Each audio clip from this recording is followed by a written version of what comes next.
ñeent fukki simili ak juróom moo bootu ci midi mbokk yi rafetlu ànd beeg programme ITV dal leen jàmm ci jotaayu njolloor si li ci gën a fës bokk na ci jooyanti gi ñu indi ci liggéey bi ñeel direction passeport lépp nag ngir gën a mun a ñongal liggéey mi may sénégalais yi ñu jot ci ni mu waree lii di passeport yi dogal bi nag neexul ñi nga xam ne dañu doon def jottali ci diggante direction bi ak ñi di wut passeport dañu fa amal ab doxantu ci biir xibaar yi ak Abdourahmane Ly ñu ngi ci njeexitalu atum 2019 di fin d'année nu ñu ko baaxee di gisee at yu ñu weesu Dakaru di soppi xar kanam ñi di sénégalais di waajal fête mi waaye nag ci atum ren bi li nag li ni mel gisuñu itam ay décoration ci yenn ci ay mbedd ci Dakaru ñenn ci askan wi jàpp ne nag yitte yi ñi ngi feneen kon ñoom amuñu jot amal ab fête rawatina ci njeexitalu at mile ponk gu mujj gi dañu ànd ak Cheikh Sall mu jàngatal ñu li yéenekaay yi xëy fësal tey ji yemoo ko talaata fukki fan ak juróom-ñaar ci weeru décembre atum 2019 mbokki bisimila ci jotaayu njolloor si.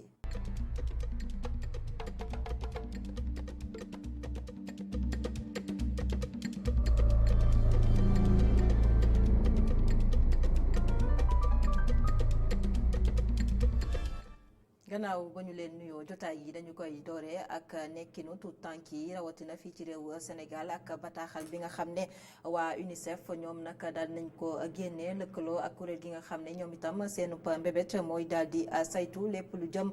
ci wàllum ak yelleefu doomi aadama rawatina nag tout tànk yi le waa UNICEF nag xamle ne réewuk Sénégal dafa mel ni nag dañoo deltu gannaaw ñeel wàllum ak yelleefu tout tànk yi rawatina nag ndaw yi nga xam ne ñu ngi ci biir daara yi loole nag doon ab porox ndollu ci nag ñu samp ab laaj ba xam nag ab daan mi ngi xaar réew ko Sénégal loole nag waral ñu daal di jox kàddu Mamadou Wane moom nag jot na bokk ci UNICEF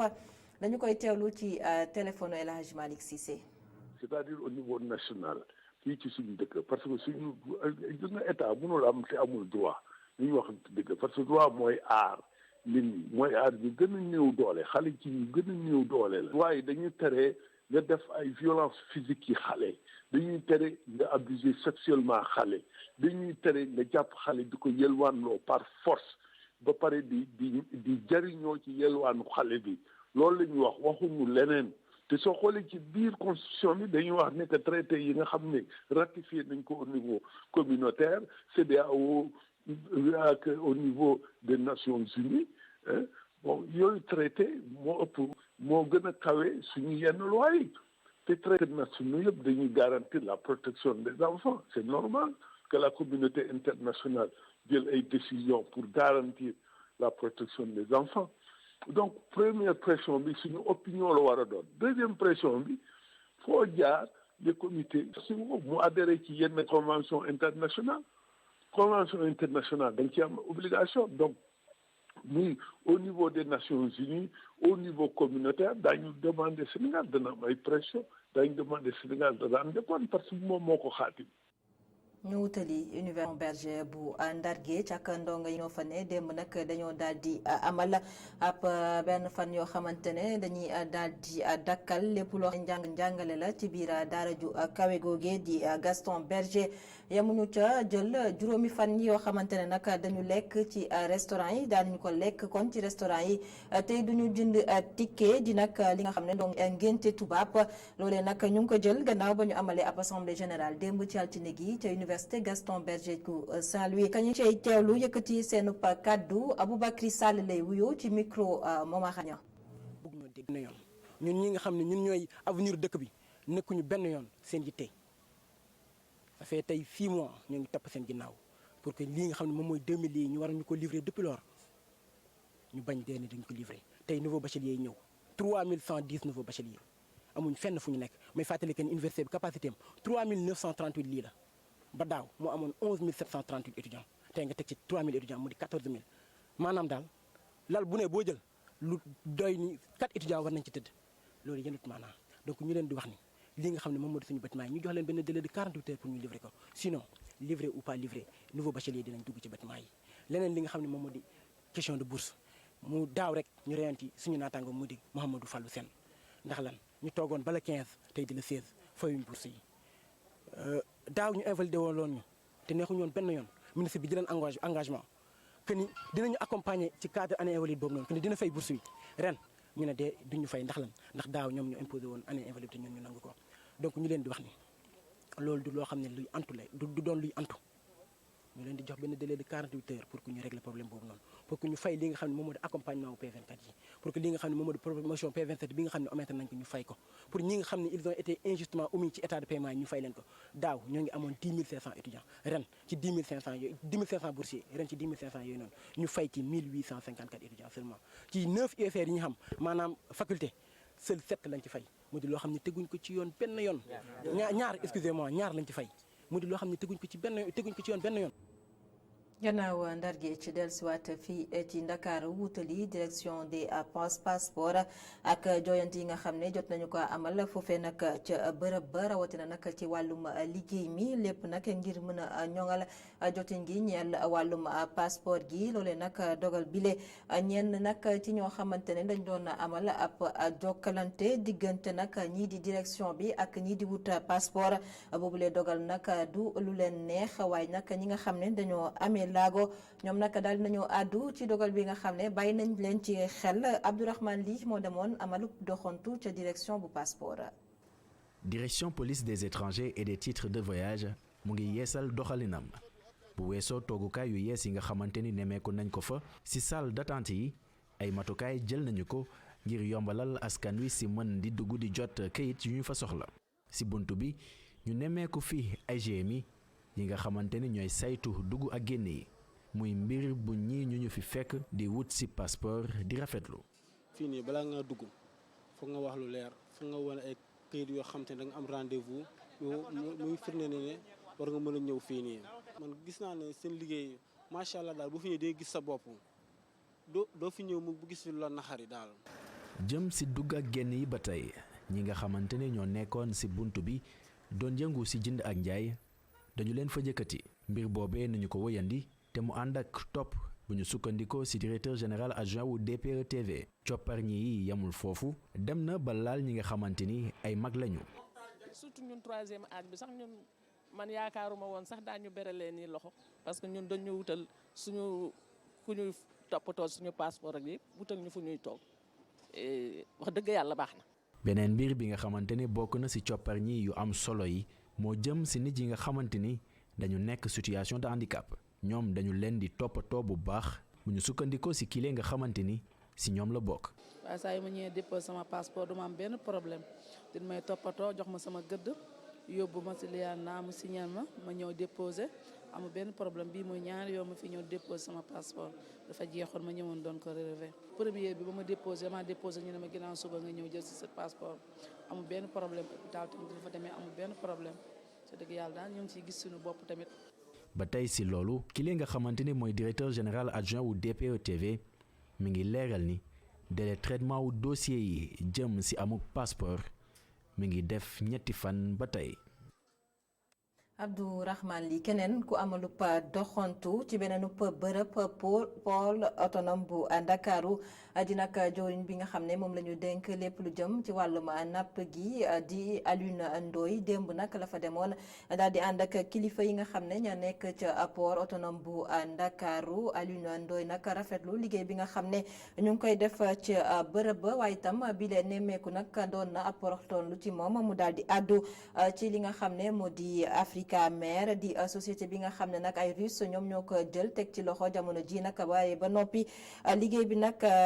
tàmbaleegul boobu ba tey buñ ci tegee loxo yemu ca ci leneen lu mu àddu di mbirum nag gaal yi nga xam ne dañuy faral di jànkonteel jafe-jafe ci biir géej gi rawatina nag bi ci mujj la xewoon ca Fass Boye ci bi la nemmeeku teewoon na fa itam Alioune Gueye suñu reporter. ñu yéeg ci bateau bi ñu tuddee Signar port de Dakar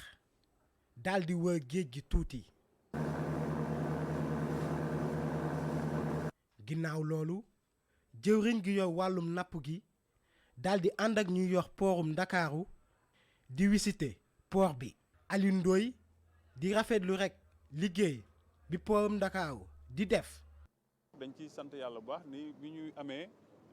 port bu mel nii boo xam ne tey porté na suñu économie nationale loolu dafa am solo ba pare itam muy def résultat yi muy def muy am organisation muy am amélioration ak réhabilitation ak investissement yi nga xam ne ñu ngi koy gis ci port bi ànd ngeen ak man ci quasiment différents mois li tey ñu ngi ci ay réhabilitation pour méngale leen ak jamono fexe daal ba Dakar bi nga xam ne dañ bëgg mu doon ëpp mu am dayo bi am capacité bi pour que progressivement ay navire di fi ñëw. lu jëm ci société bii di Africa Mer te ay investisseurs russes daal di koy jël boobu ba tey liggéey bi tàmbaliwul jëwriñ gi di si joxe xalaatam. ñun dañ leen joxoon suñu moomeel jox leen li ñuy wax cahier de charge maanaam dañ la koy jox ci conditions yi cahier de charge yooyu nag li ñu ci ëppaloon solo ñeenti at dara teguwu ci waaw loolu bu amee nag yoon la pour direction du port ñu jëlaat cahier de charge bi ne respecté wu leen ko kon dañ koy dindi parce que bu ñu ko deful day nekk de l'irresponsabilité. la xewoon fële ca Fass Boye te ay nappkat wax ni ay bateau ñoo leen attaqué Alioune Ndoye di wax ni mbir mi ñu ngi koy càmbar. loolu ba muy xew ay nappkat sénégalais dañ ko filmer yónni ñu kon gis nañ événement yi kon am na yoo xam ne mënuñ ko ci yokk parce que gis nañ événement yi ñu ngi ak film yi man de maa ngi ak moom yoo xam ne ay nappkat ki ma ko njëkk yónni sax parce que seen organisation la mu ngi fee ca Ndar moo ma ko yónni donc on a les films de ces événements là danañ ko analyser ak service yi la ñu ci war ñun taxawaay boobu incha allah nañ ko def te nee naa samay mbokk Fass Boye naa fa dem. mu ñëw amal wisit poorum Ndakaaru ginnaaw ay fan ñu fiy jàpp ay bateau ak ay woto yu fiy indi sineebar. ci sineebar boobu Alioune Gueye joriñ bi ñu denk wàllum napp gi Alioune Ndoye àdduna ci ñeel nag yoon yu bëri yi nga xam ne teg nañu loxo wàllum sineebar ci port autonome bu Ndakaaru gannaaw nag ba mu rafetloo liggéey bi nga xam ne ñi yore karange ci boobu le port nag jot nañu ka def moom nag ma ngay xamle ne kon jéego yi du ci yem nag dinañ gën a wattu karange port autonome bu Ndakaaru Alioune Ndoye dañu koy teewlu ba tey ay kàddoom. félicité service yi nekk fii ci port wala ci direction bi wala muy sécurité parce que port bi nag ay concession la fii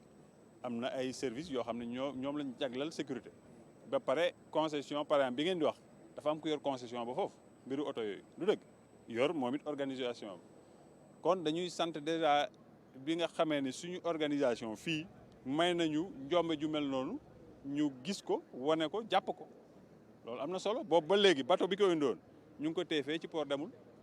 te mu indi ay conséquences yu bëri du point de vue relation économique léeg-léeg loolu xëy na xajul fii kon dañ ci sant déjà organisation boobu ñaan leen ñu yokk. ci jamono jooju Omar Gueye joriñ bi ñu denk wàllum collectivité territoriale mi ngi woon ci kanamu au conseil collectivité territoriale moom Omar Gueye ñu ko doon déglu ay ponk yu bëri jot nañ ko yëkkati ci boobule jano mu janook ñi nga xam ne ñoo di au conseiller yile bokk na ci la ñu waxtaanee di nag la ñu mbébét ci Sénégal di Sénégal zéro déchet daal di raxas mbedd yi ga ñu set wecc ba dëkkin geek dëkkuwaay bi gën a mën a ñoŋ dañ ciy teewlu Omar Kane moom moo demoon foofee nag au conseil collectivité territoriale. ndamu programme zéro déchet yi loolu wareefu collectivité territoriale yi la ministre Oumar Gueye di woo maire yi ci ñu gën a farlu ci cet gi. dafa am lu loi bi joxe collectivité territoriale yi maanaam délivrer par exemple ay autorisation de construire maire yi ñoo ko yor ñoo koy joxe bu fekkente ni ci wàllu déchet la tamit mbalit mi. yoon moo jox ndigal maire yi ñu toppatoo seen dëkk maire bu ne ak conseil municipal am ceetu dëkk bi yow la war d'abord mais boo gisee état di jël lu bare di ko ci dugal dañu constaté ni mu waroon doxe ko moo tax ci biir waxtaan bi ñaax nañu maire yi ci seeni budget ñu ciy dugal set. jëwriñ bi ñu dénk wàllum collectivité territoriale développement ak aménagement du territoire di yëgal ni ci lu yàggul dara ndaje goo xam ni njiitu réew mi moo koy jiite jëm ci plan national territoire dinañ ko amal. Le plan national d'aménagement du territoire est bouclé. liggéeyu plan d'aménagement du territoire bi daanaka noppi na te ñaar fukk ak juróom-benni bés weeru décembre bi ñu dëgmal njiitu réew mi dina jiite conseil présidentiel bi jëm ci plan d'aménagement du territoire bi. et de développement des territoires. plan d'aménagement du territoire nekk programme goo xam ni ñu ngi koy xaarandi comme nu ñuy xaaree njeexital programme zéro déchet yi. ndaw yi bootu ci mouvement Agir avec Macky Sall pour le développement de Mbour ñoom nag ñoo daal di amalub ndaje démb la ko sabab nag moo di ci lañ doon xaar nag ci li nga xam ne mooy ñoŋal ci wàllum dundin ak koom-koomu département bu Mbour tegeguñ ci gët waral nag ñu amalub ndaje ci njiitalu niki boobule mouvement kon ñoom nag la ñu jàpp moo di jot na ñu daal di joyanti doxalin bi ci mouvement bi rawatina ci département bu Mbour ngir mën a may ndaw ñi ñoo mu gën a mën a gis seen bopp ci wàllum koom ak wàllum dundina foofee ca Mbour. Aliou Kane reportage. suñ sukkandikoo ci njiitalal ndaw yi bootu ci mouvement am dem muy Agir avec Macky Sall pour le développement de Mbour département bu Mbour am na lu bëri li nga xamante ne bii dese na ko ngir mu jëm ci kanam ci fànn yépp. ñu tase fi ngir waxtaan ndax seetlu nañ ne Mbour yàgg na am occasion yoo xam ne daf koy rëcc bu ñu xoolee Mbour na mu meloon bu njëkk ba tey changement pratiquement amu si. Mbour tolluwaayam waroon na mën a dépasser fii dañuy faral di ko wax. boo demoon tey nga yee mag moo xam ne bi mu génnee àdduna yàgg na su yeewoo day dem këram directement ça veut dire que li fi changé bariwul. wax secteur yi dox bu fekkee am na moo gën a yomb wax secteur yi doxul parce que foo laal day métti. donc et loolu ça nous interpelle nous tous. ñu nekk ay jeunes ànd ak président Cheikh Issa. loolu sax moo tax ndaw yi lee gis ne foog rek ñu teg ay jéego ngir daal gox bi di Mbour jëm kanam ànd ceeg seen leader muy Cheikh Issa Sall. maintenant le président Macky Sall ak son plan 5-3-5 dafa am ay axes yu mu dégagé par exemple suñu nee zéro déchet Sénégal zéro déchet Mbour ban taxawaay la si mën am fooy tourné yaa ngi gis mbalit nga dem garage yaa ngi gis mbalit nga dem marché yaa ngi gis mbalit donc Mbour war na si am taxawaay ñu ne l'accès à l'eau ñu jël département commune bu toll ni Mbour ak potentiel yi mu am na ay quartiers yoo xamante ne ba tey dañuy rooti ci ay teen ba tey dañuy dem di rooti ci ay borne fontaine donc Mbour am na quartiers yoo xamante ne amul courant su guddee du ñu ñemee génn parce que y a les agresseurs et tout donc pratiquement Mbour moom li dox bu fekkee am na aussi bariwul moo tax loolu moom moo ñu poussé à ce que. ngir wane ne daal taxaw nañ temm liggéey ngir suqali Mbour ndaw yi bootu ci am dem ñu ngi waajal benn panel ci 28 décembre bi ñu dëgmal ci stade municipal bi ngir waxtaani ci yoon yi ñu war a jël ngir suqali département bu Mbour ci fànn yépp. Aliou Kane ñu wutali ca banlieue bu Ndakaaru rawatina Yëmbal Nord foofee nag fanweer ak ñetti association yu ëmb ay ndaw ñoom nag ñoo jotub ndimbal boo xam ne biñ ko xaymawee mi ngi toll ci fukki million ci suñuy koppar lépp nag ngir rek gën leen a ñaax ci xeex gi ñuy xeex ngir ñu daal di aar lii di alam gi loolee nag waral nag ci ab ndaje la ñu daal di yëkkatee boobule enveloppe jagleel ko yile ndaw ñu déglu si Mamadou Lamine Fatiya. bàjjenu gox ay acteurs communautaires ay kuréelu ndaw ak ay jigéen ñu tànn leen ngir ñu mën a jëriñoo ci projet bi nga xam ne mu ngi jëm ci alam bi ak jëfin yu rafet yu ñuy def ci banlieue bile. projet bi nag ñetti résultat la visé résultat bu njëkk bi moo doon ñu accompagner un peu le reboisement un peu de littoral nord beneen bi moo doon entrepreneuriat verte. voilà ci wàllu suivi bi biñ leen ko joxee ba pare dafa ànd ak benn convention boo xam ne dañ ko signé ak ñoom. ci biir convention boobu dañ ci wax ni kenn ku nekk ci ñoom li nga ni waxoon ni moom nga soxla xaalis boobu ñu lay jox moom nga koy jëndee te boo ko jëndee ba pare projet bi dina ànd ak yow ak économiste bi nga xam ne moo ci nekk ba nga xam ne objectif yi nga fixé woon ni moom nga bëgg a atteindre ñu jàppale la accompagner la ba nga xam ni di nga ko mën a atteindre ba nga xam ni fonds yooyu du nekk fonds yoo xam ni kenn ku si ne da nga koy jël nga utiliser ko ni nga ko bëggee. lu weesu koppar bu ñu leen jox ñi nga xam ne ñoo nekk ci biir projet bi. am nañu ay tàggat yi nga xam ne jëlee nañ ko fa loolu yëpp ngir seen yorinu seen entreprise mën a gën a yemb. xaalis boobu incha allah dañu koy jëndee ji ay matériel xaalis boobu danañ ci jëndee ay produits yoo xam ne danañ ko liggéeyee ndax ñun suñu bopp bu ñu yokk ñu mën a xëcc ñeneen ñu mën cee yokk wala ñoom it ñu jógee ci mën a jàppale ñeneen ñu jëm kanam parce que ku dimbale jigéen rek dimbale nga société parce que ñooy yaay ñooy jabar yi ñooy mag ñooy rak loolu moo tax te ñun lu ñu am. suñu njaboot la ñu koy booleel looloo tax mu jóg jàppale jigéen ñi te yàlla tax. ñu ngi yëngu ci céréales locales ak transformation fruits et légumes am na it maraîchers yoo xam ne ñu ngi ci di bay ay toolu dër. ñëwoon teewe mbir mi le maire Yeumbeul Nord di rafetlu bu baax a baax jëf bi nga xam ne moom la ñu def te di wax rek jëf joojule da leen ñëw rek fekk si leen ngir jàppale leen si seeni compétence. xam nga alam bi li ñu ko dénkul ku ñu ci jàppale ñu jël. ndaxte la ñu ca war bari na te lañ ci am néew na ndaxte maanaam boo jëloon tey budget commune bi yëpp ne da nga koy def ci alam bi da nga koy def ci mbirum environnement dina jeex te sa problème du réglé kon bu ñu amee ay population ay partenaires extérieurs maanaam ay partenaires techniques et financiers ñoo xam dañoo indi xam-xam indi koom indi nañ xam-xam indi nañ koom ngir gunge population yi commune bi ñëw taxaw ci seen wet ñu ngi rafetlu seen taxawaay di xam ne la ñu diggee woon ak population yi di def nañ ko kon population yi ak commune bi ñoom ñoo des ñoom it ñu jéem a sàmmonte ak wàccoo ak ndigal yi nga xamante ne moom la ñu am. lu ëpp fukki million la ñu jël séddale ko ci téeméer ak ñaar fukki organisation yi nga xam ne ñooy yëngatu ci mbirum alam ak li nu mel association yooyu le seen jëf yu rafet yu ñuy def ñoom ñëpp ànd ci ne dinañ ko séddoo ndax mu gën a baax.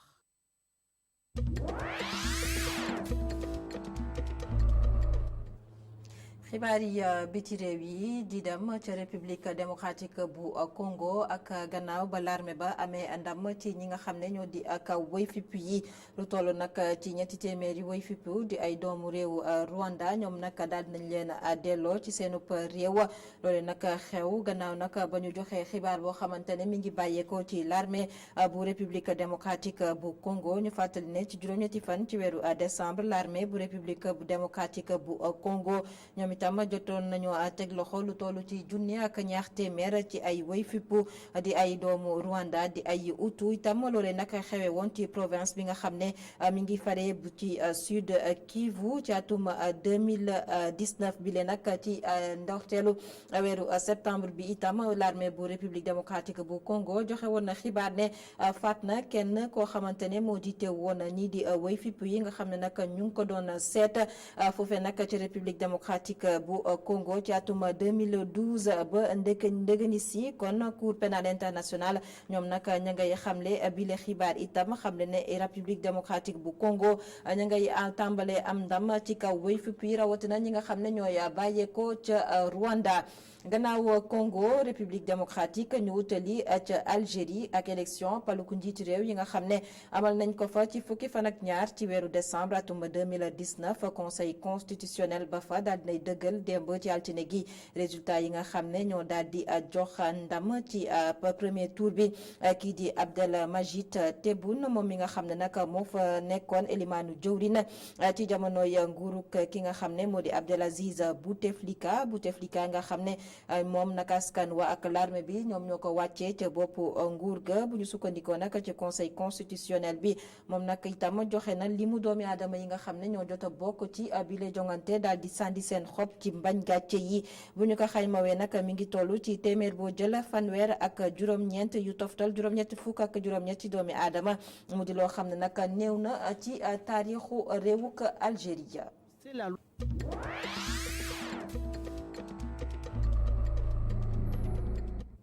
reportage yu bés bi xam ngeen ko ñu ngi ci njeexitalu atum 2019 weeruk décembre bu ñu ko tuddee nag xel yëpp dem ci ay décoration maanaam rafetal gi ñuy faral di rafetal mbeddu Ndakaaru yi waaye itam ñenn ci askan wi di waajal ay fête ci seenub kër waaye itam ci mbedd yi waaye nag jamono ji nañu ko daan gisee ci at yu ñu weesu dafa mel ni nag sénégalais yu bëri bàyyiwuñ ci xel la ñu xam ne nag moo di am nañu yeneen yitte ci jamono ji ñu toll Boubacar Dieng reportage. nit ñi commencé ñëw fii ci jardin public bu Sacré-Cœur Mamadou Dieng ak Thiam bokk ci ñooñule ñoom ñaar fi mu toll nii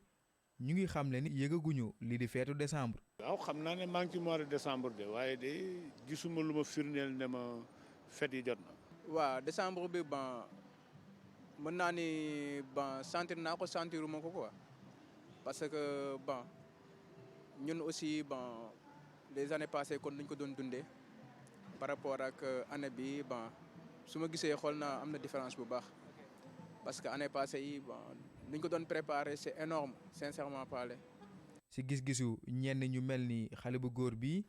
jóge ba Liberté 5 feetu décembre dina gën a neex waaye foog ñu yegg ci ñaar fukkeelu fan yi. waa ñu ngi koy sentir un tout petit peu un tout peu mais. des na tuuti parce que gars yi bu ñu duggee ci côté le 20 la affaire yi di gën a jax quoi di gën a jax nga gis décoration yi et tout ça mais instant gars yi ñu ngi ciy dugg ndànk-ndànk mais les samedis comme vendredi soir jëm samedi dimanche week-end bi nii waaw fii dina neex tout ça mais quant à yeneen jours yi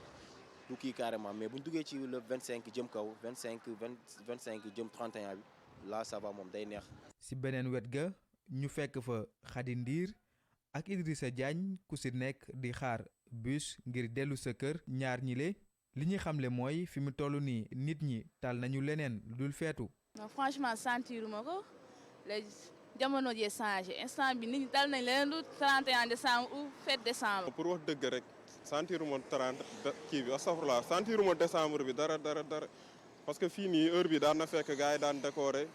xam nga xumbal mais yooyu noonu yëpp instant yi mooy loolu. dëkk bi moo metti rek xam nga xaalis moo amul tamit nit ñi tal nañ la leen woon ay fête. jardin public bu Sacré-Cœur naka noonu yeneen bërëb yu bari yu nit ñi daje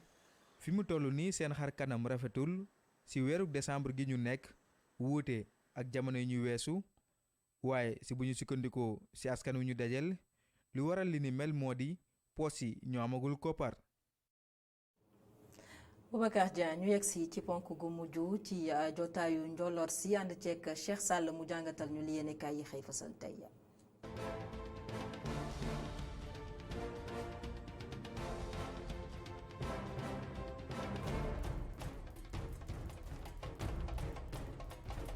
mbokk yi dal leen ak jàmm ndax ngànnaay yi njàlla ñoo fi si réewum Sénégal ñu koy duppee ay armes légères duñ ci wax Sud Quotidien xëy ni àddoo ginnaaw bi nga xamante ni bii gis na ay ngànnaay yu bëree bëri yoo xam ne indi na ñàkk kaaraange gu taratara fii si biir réew mi mu ngi naan am na ay dëkk yu bëree bëri yoo xamante ni bii ay samba booy cong nañu leen indi fa musiba ak mbelengaan ak ay armes yi nga xamante ni bii daanaka moom la ñuy yor te ay ngànnaay yoo xam ne daanaka foo tourné di nga ko fa seen jéey ju mujj ji nga xam ne yooyu les armes def na ko nag niki démb la xewee foofu si station EDK bi nga xam ne moo nekk si diwaanu Ndar Géej Vox Populi xëy di nettali jéey ji nga xam ne moo fa xew ba samba booy yi nga xamante ni bii ñoo doon song boobule station bëgg a foqati koppar yi nga xamante ni bii moom la ñu liggéey bëccëgu dara kàmm jàmbaarloog ñi nga xam ne ñoo di takk der ya di ay gendarme bañu gendarme yooyu sax faat si kenn si ñoom gone gu góor gu am ñaar fukki at ak ñaar di wuyoo si turu Isma Sow moom lañ fa faat ginnaaw bi nga xamante ni bii soqantey bal dox na diggante gendarme yi ak defkat yi yooyu la ñaawteef l'observateur naan ndaw loolu ñu fa faat nag moom moomee ñu bëggoon koo suul si cëgu paal ya xalif ba daat koy gàntal ne moom moomee kenn da ko suul si yooyu la sëg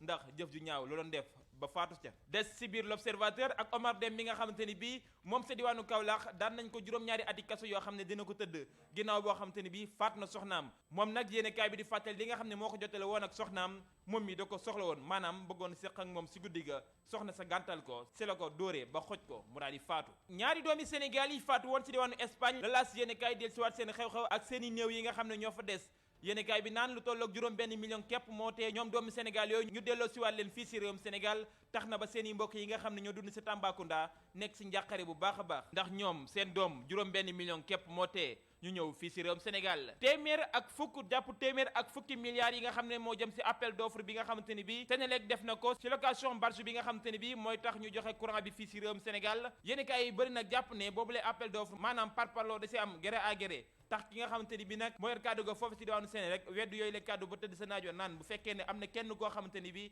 gis na beneen société boo xam ne mooy def location barge na ma ko wax man benn société bii képp laa xam moo waral tamit benn société boobu képp lañ ko jox moom Amidou Diagne di wax naan li ëpp solo kay mooy société boobu njariñ li nga xam ne dina ko indil Sénégal ndaxte kilowatt heure yi nga xamante ni bii dina ko jox doomi réew mi mooy ëpp lool kilowatt heure yi nga xam ne moo doon jógee ci centrale yi mu ngi naan it boobu les projets de location ñu ngi ko xaatimoon ci jamono ji nga xamante ni bii Mamadou Makhtar Cissé moo nekkoon directeur général bu Senelec moom Mamadou Makhtar Cissé nekk ci xëru njëkk l'Observateur ci rapport bi nga xamante ni bii ci la ñuy valider financement yi nga xam ne moo jëm ci secteur courant bi fii ci réewum Sénégal muy loo xamante ni bi yéenekaay bi naan histoire dabaat na ko moom Mamadou Makhtar Cissé ginnaaw bi nga xamante ni bi daanaka mën nañoo wax suuf dugg na ci bëtam ba tax dina toxoñu ci yoreen gi nga xam ne yoroon na ko Senelec ak yéene ji nga xamante ni moom la amoon ak bor yi nga xamante ni bi moom la bàyyee kër ga ba tax jamono ji mu nekk ci jafe-jafe Vox Populi moom del si waat ci kàddu yi ki nga xam ne moo di Moustapha Cissé Lo ginnaaw bi nga xamante ni bi yëkkati na ne ay jiyee am na si ni nga xam ne noonu la ñuy joxe semence yi maanaam wàllum production arachide ki nga xamante ni bi moo di secrétaire général bu producteurs yi nga xam ne moo nekk fii ci réewum Sénégal nag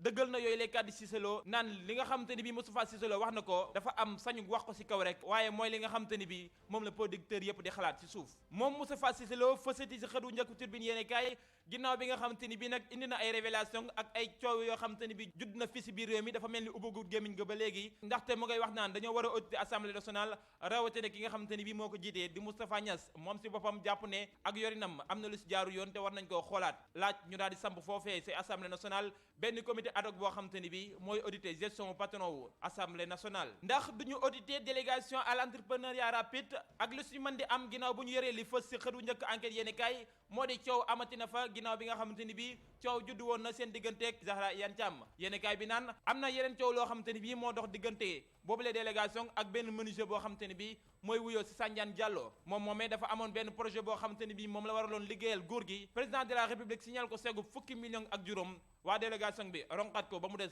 juróomi millions dong ñoom moom lañ ko signal naan ko dañoo juumoon si boobule projet waa Grand Place moom si projet bi nga xamante ni bii si wàllu mbalit mi la jëm moom la xëyee ginnaaw bi nga xam ne bëgg nañoo tëj site bi nga xam ne moo di Mbëbës nag ubbi beneen site foofu si diwaanu Dangon waaye foofee daa mel ni ay jafe-jafe am na fu bu baax a baax ndax ñi nga xam ne ñoo di askan wi ànduñu benn yoon ñu indi leen mbalit mi ak jiyee ji nga xam ne moom la àndal ñi nga xamante ni bii ñoo di buujumaan yi ñoom daanaka ànduñu si boobulee projet ministre bi nag mu ngay artu bu baax a baax moom Omar Gueye di wax ni bu moytuwul dina teg ay daan ñuy gàntal boobulee projet jërë ngeen jëf mbokk yi dig daje ba ëllëg incha allah. Cheikh Sall yow itam cant ak ngërëm ñeel na la mbokk yi di leen sant ci ànd beeg programme mu ITV jotaayu njolloor si fii lañu koy yëkkatee xibaar yi di wéyandi ci www.emedia.sn jaa ngeen jëf.